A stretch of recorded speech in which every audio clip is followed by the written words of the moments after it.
দক্ষিণ-পশ্চিম উপকূলীয় অঞ্চলে সৃষ্ট সুস্পষ্ট লঘুচাপটি ঘনীভূত হয়ে এখন পরিণত হয়েছে স্থল নিম্নচাপে, যার প্রভাবে উত্তাল হয়ে উঠেছে পটুয়াখালীর কুয়াকাটা সংলগ্ন বঙ্গোপসাগর। সাগরের ঢেউ আছড়ে পড়ছে উপকূলের বাঁধে, নদ-নদীর পানির উচ্চতাও বেড়ে স্বাভাবিকের চেয়ে।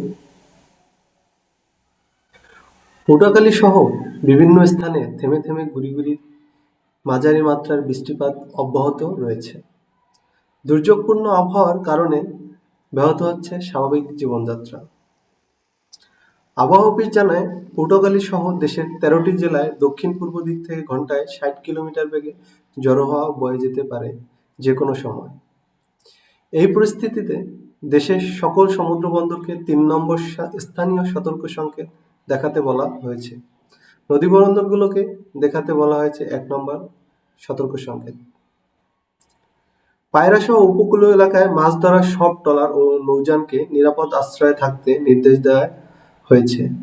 একই সাথে সাধারণ জনগণকে সতর্ক থাকতে এবং অপ্রয়োজনে নদী বা সাগর পথে না যাওয়ার আহ্বান জানানো হয়েছে। আবহাওয়া পরিস্থিতি অবনতি হলে সংকেত আরও বাড়ানো হতে পারে বলে জানিয়েছে আবহাওয়া অধিদপ্তর। তাহিরুল ইসলাম, বাংলা আওয়ার।